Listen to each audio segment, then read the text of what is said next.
பண்ணுறதுங்கிறத பற்றி தான் நம்ம பார்க்க போகிறோம். ரொம்ப ரொம்ப சிம்பிளான ரெசிபி, ஈஸியாக பண்ணிடலாம். இதுக்கு மஷ்ரூம் ஒரு பேக்கெட் எடுத்துக்கோங்க.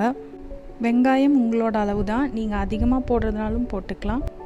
ஒரு வரமிளகா, அப்புறம் தக்காளி ஒன்று, பெருசாக இருந்தால் ஒன்று போதும்.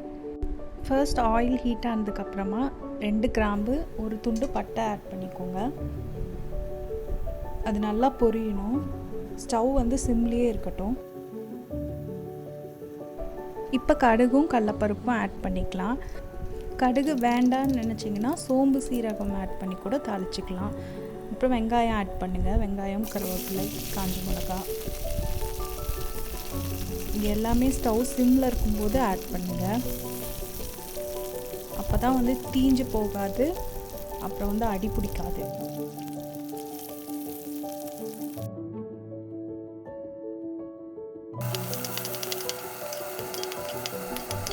இப்போ நம்ம உப்பு ஆட் பண்ணிக்கலாம்.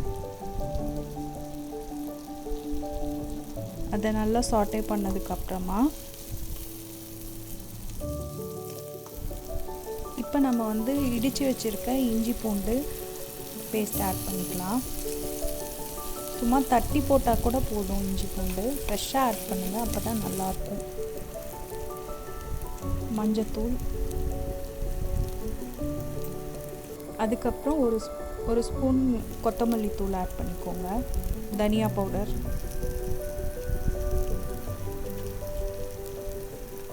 சிக்கன் மசாலா ஆட் பண்ணிக்கோங்க, நல்லாயிருக்கும்.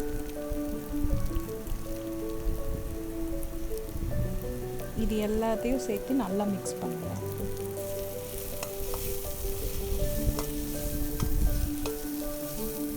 சிம்லேயே வச்சு மிக்ஸ் பண்ணதுக்கப்புறமா தக்காளி ஆட் பண்ணிக்கலாம். நெக்ஸ்ட்டு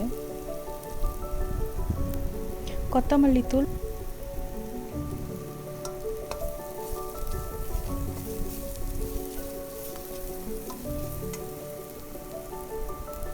தக்காளி நல்லா வணங்கணும்.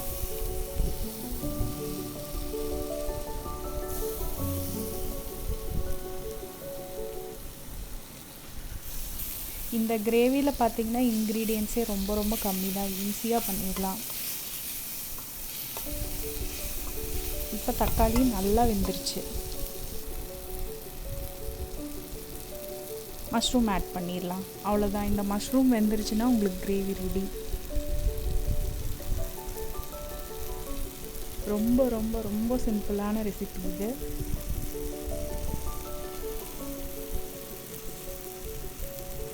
எல்லா மஷ்ரூமையும் ஆட் பண்ணிவிட்டு நல்லா சாட்டே பண்ணிக்கோங்க.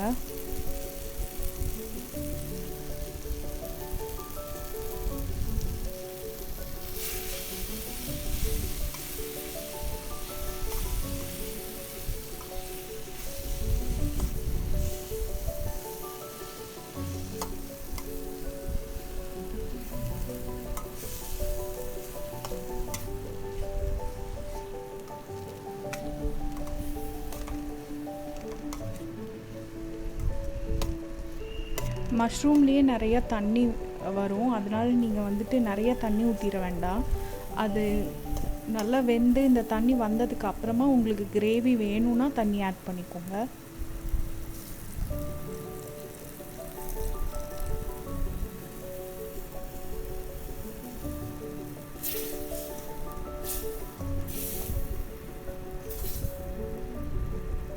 நல்லா கொதிக்கட்டும். மீடியமில் வச்சு மூடி வச்சுருங்க. கொஞ்ச நேரம் நல்லா கொதிக்கட்டும். வெந்துருச்சான்னு செக் பண்ணிட்டு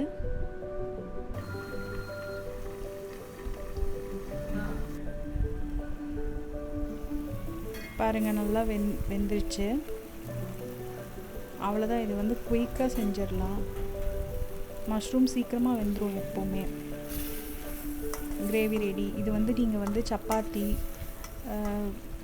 பூரி எல்லாத்துக்குமே வச்சு சாப்பிட்லாம். தோசை, ரைஸ்க்கு ரொம்ப நல்லாயிருக்கும்.